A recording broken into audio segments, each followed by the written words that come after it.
Muchas gracias por estar todos aquí. Bueno, a mí me han dicho que hoy venga un poco a hablaros de familia, de emprendimiento. Y os voy a contar un poco así lo que yo he vivido estos 20 años anteriores de estar en la política, ¿no? Y además me hace ilusión estar con vosotros, porque creo que es un momento un poco singular, ¿no?, para los jóvenes, porque parece que todos los mensajes son negativos, ¿no? Parece. Y yo creo que cuando las cosas se ponen difíciles, pues precisamente hay que hablar más de la importancia que tiene pues la seguridad en uno mismo, la ilusión y el optimismo, ¿no? Entonces, no sé, muchos me conoceréis, otros no. Yo estudié arquitectura en la Politécnica en Madrid. Era una escuela, era pública, claro, un poco pues más bien de izquierdas, la verdad. Yo me acuerdo que en mi casa me decían, pero ¿por qué no vas a una escuela más pequeña, algo más acotado? Porque veían la Politécnica era un sitio bastante inhóspito. El primer día que llegué ahí, en el turno de tarde, me acuerdo que en mi clase de dibujo técnico me sentaron en el alféizar de una ventana a hacer un primer examen y decía, pero aquí no hay mesas, no hay sillas. Claro, si no llegabas 2 horas antes no te sentabas y entonces hacías el examen con la escuadra del cartabón en un alféizar. Y dije, esto es un caos, qué locura, qué sitio. Yo iba a turno de tarde porque en primera de arquitectura empecé a trabajar. Me presenté en un estudio que había cerca de mi casa y dije, bueno, yo quiero estudiar arquitectura, pero también me gustaría trabajar. Y me dijeron, ¿pero tú qué sabes hacer, niña? Me dijeron. Y yo, pues la verdad es que solo sé dibujar bien. Y sé dibujar por ordenador. Y dijeron, bueno, vente.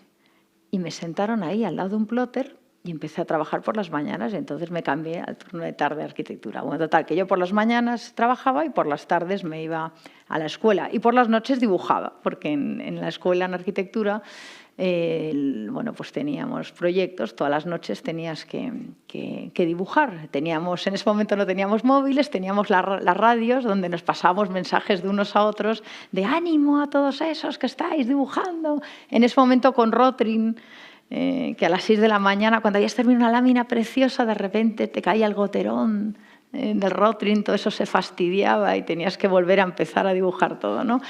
Es una carrera preciosa, pero es una carrera en algunas cosas complicada. Yo la disfruté muchísimo y donde aprendí de verdad fue trabajando por las mañanas. Entonces, yo en ese estudio que había empezado, pues empecé a aprender lo complicado que era sacar los proyectos adelante, lo complicado que era a los clientes convencerles de algo. En verano me dejaban ahí, me acuerdo, con los planes de urbanismo. Me acuerdo el primer verano, el primer agosto, que mis jefes dijeran, bueno, ahora te toca el plan parcial de la tenería en Pinto, ¡bumba! Y me soltaron ahí, pero tochos y tochos de papeles. Y me dijeron, bueno, ya volvemos en septiembre, a ver qué tal. Y me dejaron ahí abandonada, que ahí empecé a ver lo que era el urbanismo en Madrid. Bueno, pues ahí fui aprendiendo, ¿no? En la escuela de arquitectura, a mí me encantaba la política de siempre. Quizás por mi parte cubana, ¿no? Y yo monté varios foros de política, montaba foros de política donde traía a toda la gente de izquierdas, de derechas no había nadie, generalmente estaba sola y abandonada, y invitábamos a gente a hablar. Me acuerdo que monté uno que se llamaba Foro Concepción Arenal, luego otro que se llamaba Foro Generación del 78. Invitábamos a la gente de políticas, de bellas artes, los del tema de ingeniería que estaban cerca de la Escuela de Arquitectura, y montábamos conferencias, ¿no? Ahí venían los del PP que nos intentaban captar a la gente, intentaban hacerse con el foro, me intentaron ficharlos de Nuevas Generaciones varias veces y yo me negaba. Yo decía, no, aquí la independencia, aquí la gracia es que venga gente pero que no sea de ningún partido. Bueno, total, que después de todos esos años de trabajar en estudios, me fui a trabajar a Estados Unidos. Pero también fue una cosa un poco así que me busqué yo, que acabé viviendo en un barrio medio latino, un barrio complicado, en un momento que Miami era un sitio muy difícil. Ahí aprendí de prefabricación. Llegaba a un estudio donde, además los americanos para esto son bastante complicados, donde al principio no sabía ni qué tenía que hacer, ¿no? Y luego descubrieron que los estudiantes de arquitectura entendíamos un poco de estructuras, de urbanismo, de todo, Y vas ascendiendo y acabé de jefa de proyectos de 3 plantas. Era como una torre de estas gigantes. Y acabé controlando ahí 3 plantas. Era la jefa coordinadora de todo cuando estaba en tercera arquitectura. O sea, era todo singular. Bueno, toda esa experiencia, luego me fui a Italia, a un instituto que se llamaba el Lorenzo de Medici, donde aprendí a dibujar. Como no tenía un duro y me negaba a pedirles a mis padres nada, lo que me hacía era muy gracioso esto. Me iba al Ponte Vecchio a dibujar por las tardes acuarelas, vendía a los japoneses las acuarelas y con ese dinero sobrevivía. Entonces, a mí me decía, me acuerdo, claro, me llamaba, bueno, pero ¿y sigues ahí en Florencia? Y yo, sí, ¿pero de qué vives? Y yo, pues nada, de los japoneses. ¿Cómo que de los japoneses? Entonces, al final, me había buscado un modo de vida, ¿no? De Florencia, luego fui un tiempo a Roma, de Roma luego acabé muy cerca de Yugoslavia, en un momento que era complicado, filmando tema de películas, donde necesitaban escenarios y fondos. Los arquitectos para eso somos útiles. Total, que todo ese mundo y todos esos trabajos que parecían que eran un poco desconectados, al final son los que te dan una experiencia y una forma de entender cómo es el mercado de trabajo. La universidad no te enseña eso. La universidad nunca me llevaron a una obra, en la universidad nunca vi lo que era un cliente, en la universidad, en la Politécnica, el empresario estaba mal visto. El empresario era un tipo muy malo y que maltrataba a la gente. Eso es lo que en la Politécnica te orientaban en eso, ¿no? Yo siempre cogía profesores de izquierda porque eran los que más me divertían, porque a mí lo que me divertía era lo cañero, ¿no? Nos íbamos, además, viajes maravillosos, pues no sé, nos íbamos a Marruecos durante semanas a estudiarnos los flujos migratorios, a recorrer todos los ríos, a todo, donde se podía montar industria, donde... Y yo siempre, la verdad, casi siempre estaba un poco rodeada de todo gente de izquierdas, pero era lo que me divertía también, ¿no? Porque a mí me divertía estar ahí en la guerra. Bueno, total, que con esto os digo, nunca dejéis de coger trabajos cuando estáis estudiando, porque son los que de verdad te orientan para cuando luego acabas la carrera. En la carrera aprendes muchas veces cosas que son necesarias, pero que están alejadas de la realidad, que están completamente alejadas de la realidad, no tienen nada que ver con la realidad. Que en arquitectura nunca hubiéramos sido una obra, nunca hubiéramos visto cómo se hacía un presupuesto o nunca no entendíamos cómo era la contratación de un cliente, es algo completamente absurdo. Es una universidad que es maravillosa, donde aprendí otras cosas, pero no aprendes el mundo real, ¿no? Y hay que tener una combinación de la teoría y de la utopía, en este caso del urbanismo y todo eso, y una combinación con la realidad del mundo, que es donde vas a tener que trabajar. Se puede hacer todo, no es incompatible. El mundo empresarial no es incompatible con ser creativo y con producir cosas nuevas, rompedoras, disruptivas, ¿no? Que es lo que nos gustaba. Bueno, de ahí... a raíz de trabajar en varios estudios, haber aprendido a dibujar por ordenador, que en ese momento nadie sabía dibujar por ordenador, entonces yo me convertí en indispensable, porque sabía dibujar por AutoCAD, que eso no sabía todo el mundo. Y antes de terminar la carrera monté una empresita muy pequeña, como en quinto de arquitectura, y empecé a hacer obras pequeñas que veía que la gente me quería encargar. Obritas, y entonces yo terminaba sexto y estaba con mis obras con un compañero mío que era aparejador y otro que era ingeniero, y yo les ayudaba, les dibujaba, no sé qué. Bueno, total, que ahí empezamos a hacer cosas por Madrid, y ya cuando acabé monté yo una firma que se llamaba Rocío Monasterio Asociados. Esa firma, al principio, pues claro, yo quería hacer cosas muy novedosas que había visto en Estados Unidos y que en Madrid no se veían en ningún... Madrid estaba bastante rancia, hay que decirlo. No se veían como en Estados Unidos esos espacios singulares, que eran como naves, que eran espacios un poco disruptivos, ¿no? Y claro, yo veía espacios maravillosos por Madrid que quería arreglar. No tenía dinero para hacerlo, estaba segura de que podía tener éxito haciendo eso y pensaba que ese mercado se podría abrir, ¿no? En ese momento, además, yo conocí el que ahora es mi marido, que es Iván, algunos le conoceréis, apellida Espinosa. Iván, nos conocimos en Madrid en ese momento, él se iba a vivir a Chicago, él se iba a trabajar a Nueva York. y yo estaba empezando en Madrid con las obras, ¿no? Y yo me acuerdo que le decía, yo creo que hay que hacer este negocio porque es fenomenal, podíamos estar comprando espacios para arreglarlos, para...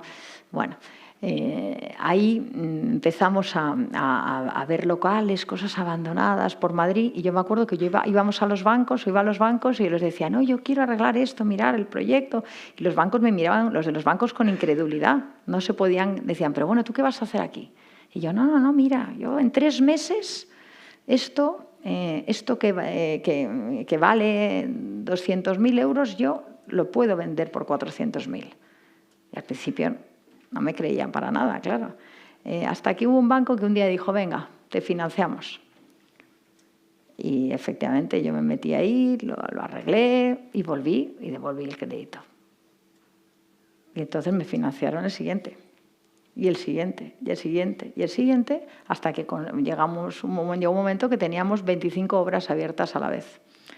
25, 30, eso suponía ir ampliando equipos, ir contratando gente, ir con líneas de crédito, cada vez financiación, más bancos, y ya un momento que no comprábamos locales, empezamos a comprar edificios.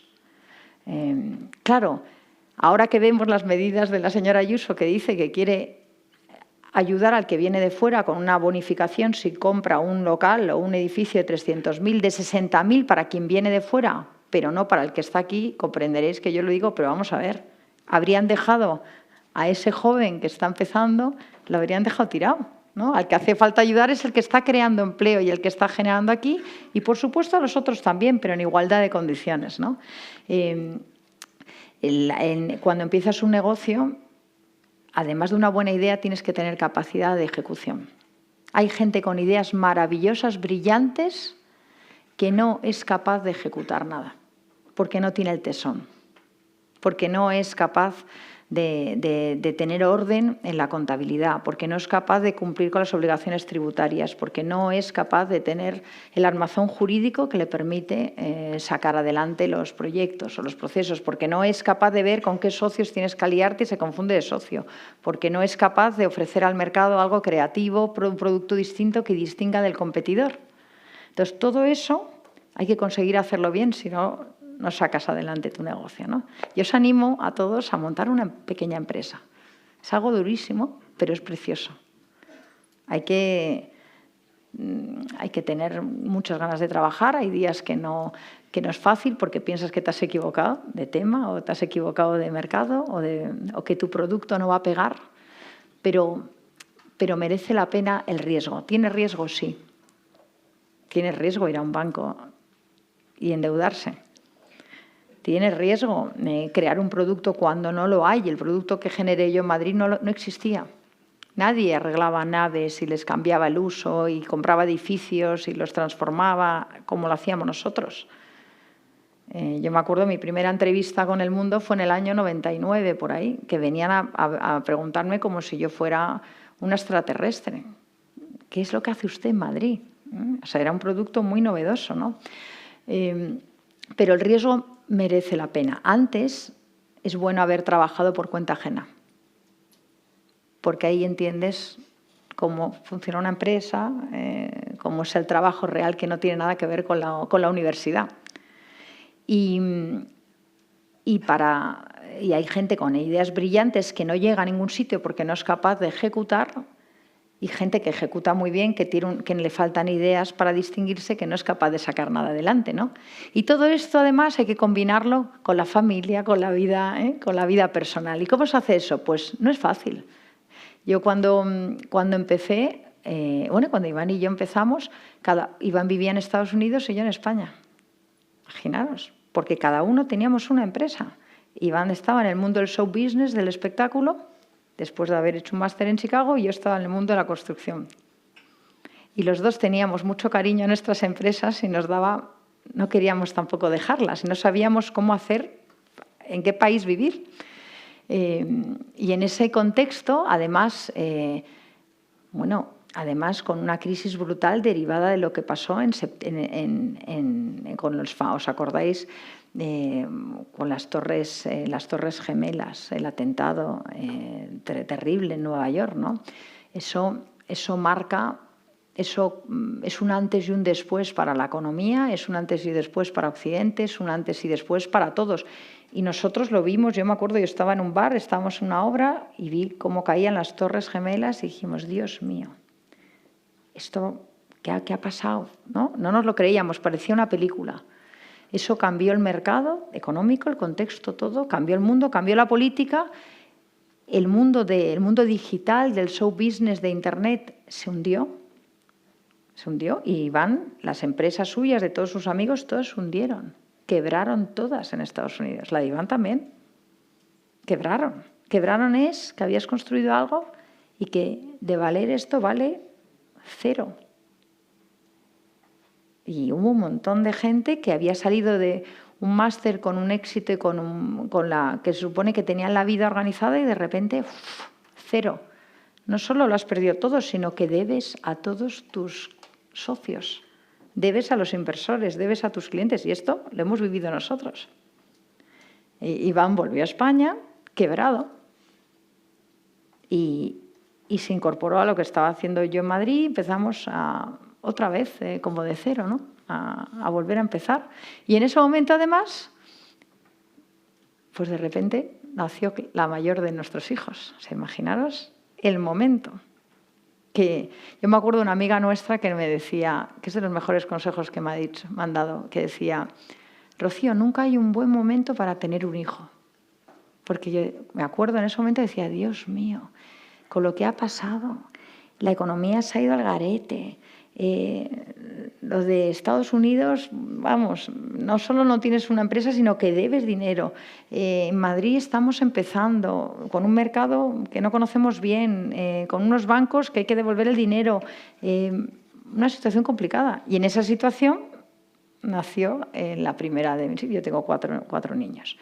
Y parecía que todo era dificilísimo, ¿no? Era un momento muy complicado.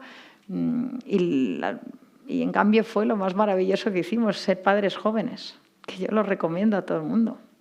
Porque cuando eres joven tienes el impulso de sobreponerte a todo. Y ahí había quebrado una empresa, era un momento malísimo económico, un montón de deudas. Yo me acuerdo que a mí alguna vez el banco me llamaba, oye, que tenéis que pagar la cuota de la hipoteca y la otra cuota de la empresa, y no sabíamos cómo lo íbamos a hacer.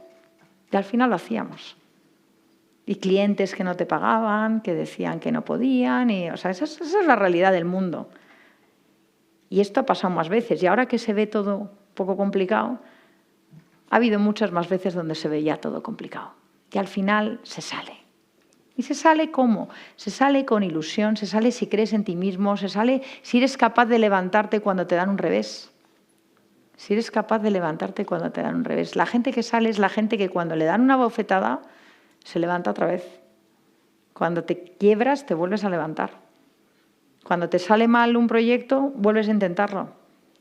El riesgo es bueno. Quien no arriesga no gana. Quien no arriesga no gana. Y hoy todo es riesgo. Montar una empresa es riesgo, sí, pero es una oportunidad. ¿Tener una familia hoy es riesgo? Sí, pero es lo más maravilloso, la decisión más maravillosa que puedes tomar. Casarte, la decisión más importante de tu vida. La que mejor tienes que pensar. La mejor también. El mejor proyecto. Porque es un proyecto en común para toda la vida. Tener hijos, pues siempre parece que no es buen momento, pero siempre es buen momento. Porque al final consigues hacerlo todo. Yo me acuerdo en ese momento teníamos, a lo mejor, un momento que teníamos 20 y pico obras a la vez. No era fácil. Yo tenía 3 niños pequeños, bebés, que no podía llevar a las casetas de obra. Era la única tía en todas las obras siempre, además. No sé cómo lo hacía. Claro, no podía estar explicando, no, perdona, que es que hoy no he dormido, que no puedo ir a hormigonar porque el niño está con fiebre. No, yo no podía no aparecer en una obra, porque ¿sabes lo que pasa? Que si no apareces en una obra, que al día siguiente le contratan a otro arquitecto. Pierdes la obra. Tú no puedes no aparecer el día que estás hormigonando un forjado, porque te encuentras el forjado 1 metro por encima de cota. con lo cual eso hay que demolerlo. Tú no puedes, cuando un cliente está enfadado, no aparecer en una visita de obra. Tú no puedes no aparecer cuando tienes que ir a buscar una línea de crédito con un banco, no puedes no aparecer. Tú no puedes no devolver un préstamo, tú no puedes, tienes que conseguir combinar todo eso con la vida personal. No es fácil. Nosotros, con bastante esfuerzo, conseguimos sacar adelante las cosas y fue un aprendizaje, y las mejores decisiones que tuvimos pues, fue tener una familia numerosa, ¿no? Y luego lo ves tiempo después y dices, qué bien que tuvimos los niños pues, jóvenes, cuando tienes más fuerza, más ilusión, más ganas. Ahora yo sé que es difícil y parece que todo conduce a tener los niños tarde, parece, ¿verdad? Porque parece que no, yo sé que es difícil, no hay manera de encontrar una vivienda, no hay manera de nada, ¿no? Nosotros no teníamos una vivienda convencional. Al final, en uno de estos espacios que arreglábamos, que era una cutrez total, era un garaje asqueroso. Pero asqueroso os digo que tenía ratas y cucarachas, no se me olvidará en la vida. Que yo si iba por la noche iba con una linterna así para no pisar las cucarachas. O sea, es que me acuerdo perfecto del asco que me daba. Y entonces solo nos pudimos arreglar con una especie de altillo pequeño que había, donde pusimos, que no se me olvidará en la vida, como una especie de alfombra, pero que era una cutrez, y un colchón ahí encima, era como una litera. Y ahí nos metimos a vivir, nos quedamos tan contentos. No teníamos un duro. Y no nos daba la gana de pedírselo a nadie, claro. Entonces, lo que teníamos lo usábamos para montar la empresa, porque necesitaba muchos recursos. Y yo me acuerdo que, fijaros cómo sería el sitio donde vivíamos, que un día le dije, vino un familiar nuestro con un sacerdote, no sé por qué, a tomar algo, y el pobre sacerdote llegó, que no nos conocía mucho, y me dijo, pero hija, nadie os ha podido ayudar. Me acuerdo perfectamente, o sea que era una cutrez total, pero estábamos encantados. Estábamos encantados porque teníamos una ilusión. Teníamos una ilusión de montar una empresa, de salir adelante, y eso fue creciendo, fuimos contratando a gente. Contratar gente es muy complicado, tienes que acertar con los equipos, no es fácil. Y en el caso de la construcción y la obra más, porque las obras son muy conflictivas, no son fáciles de sacar, pero aprendes de todo, aprendes también cuando te equivocas, ¿no? Entonces, una familia numerosa no es fácil, siempre te pasa algo. Hay que acostumbrarse a resolver. El día que no tienes un niño con fiebre, tienes un niño que, pues no sé, tienes que cambiar de guardería, porque la guardería, llegas a la guardería y le llaman por un nombre que no es el suyo. Me acuerdo que me pasó eso, ¿sabes? Decían, su hijo es que no, que está sordo, porque le llamamos Ramón y no... Y digo, pero ¿cómo que Ramón? Si se llama Carlos. Entonces, bueno, te pasan cosas, te vas cambiando. Nosotros nos cambiamos mucho de casa, empezamos a trabajar en Polonia también, en Varsovia, cuando España iba demasiado bien. Entramos en Varsovia para diversificar. Estábamos uno de los dos en Varsovia de martes a jueves. Eso no es fácil, con 4 niños, no es sencillo, pero es maravilloso. Y al final, si tú crees en lo que haces, si tú arriesgas, si tienes capacidad de, cuando te dan una bofetada, levantarte, lo sacas. Entonces, ahora veis todo como crisis, complicado, acceso a vivienda es difícil. Ha habido otros momentos difíciles en la vida y yo los he visto. Yo vi también la crisis del 2008. Pero, de verdad, si uno tiene seguridad en sí mismo y es capaz de rodearse de gente en la que confiar, hay que arriesgar. Yo os animo a arriesgar, a que no seáis conservadores. Conservadores en la política, sí, ¿vale? Pero en el mundo de la empresa que estamos hablando ahora, no. Que seáis creativos, disruptivos. Que tengáis capacidad de leer lo que pasa a vuestro alrededor. Que no os metáis en una burbuja, porque entonces os equivocaréis. Que sepáis ir por la calle escuchando, viendo en el mundo del negocio, los negocios, escuchar, ver, entender, que arriesguéis, que os atreváis a ir a buscar financiación. Y que no os olvidéis de una cosa, que aquí no hay que tener una idea brillante y ser creativo solo, sino hay que saber ejecutar. Y gana el que tiene capacidad de aguantar. capacidad de aguantar, el tesón. El tesón. Y yo creo que ahora hay grandísimas oportunidades.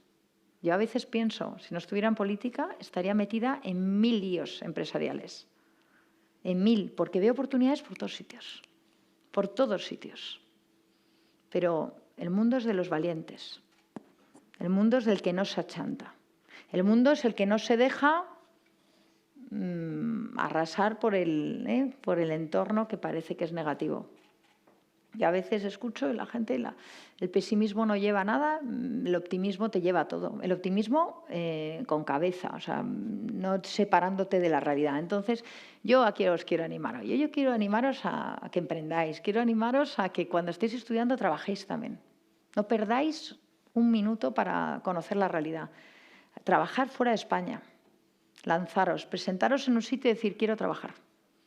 Que al final hay alguien que os dice, siéntate ahí. De verdad.